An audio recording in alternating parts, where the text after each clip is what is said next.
All right. In an old house in Paris that was covered with vines lived 12 little girls in 2 straight lines. In 2 straight lines, they broke their bread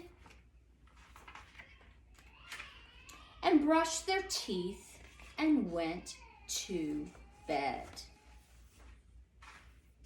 They smiled at the good and they frowned at the bad. And sometimes they were very sad.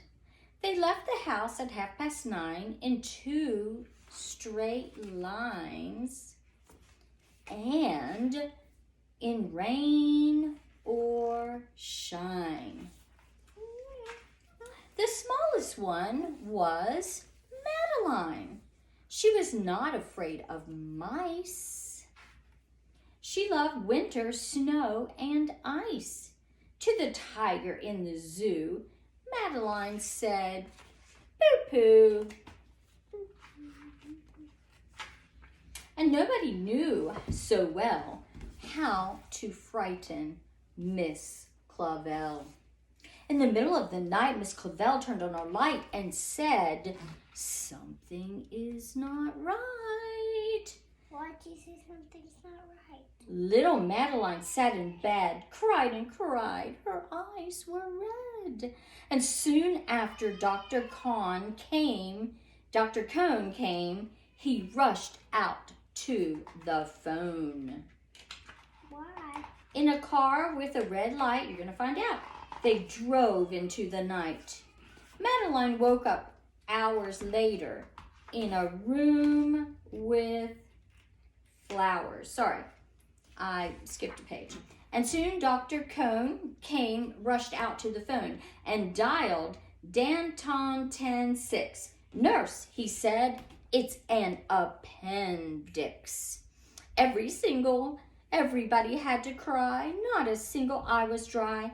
Madeline was in his arm, in a blanket, safe and warm. Is that person crying? They're all the little girls are sad for Madeline because she doesn't feel good. She's sick. In a car with a red light, they drove out into the night. Madeline woke up 2 hours later in a room with flowers.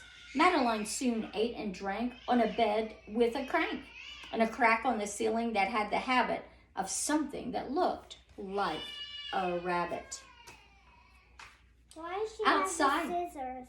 Outside were birds, trees, and sky, so 10 days passed quickly by.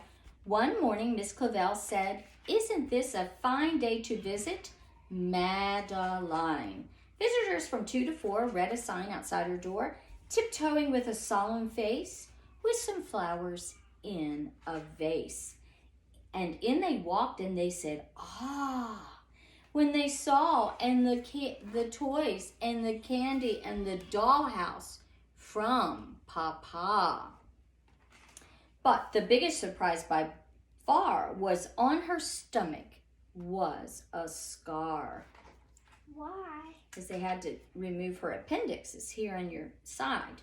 "Goodbye," they said. "We'll come again." And the little girls left in the rain. "We'll come again." And the little girls left in the rain. They went home and broke their bed, brushed their teeth, and went to bed.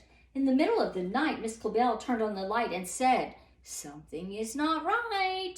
I'm afraid of disaster." And she ran fast and faster. And she said, "Please, children, do tell me what is troubling you." And then all the girls cried, "Boo-hoo, we want our appendix out too."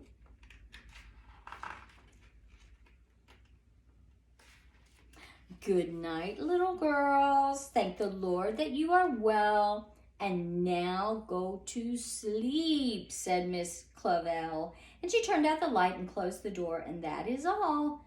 There isn't any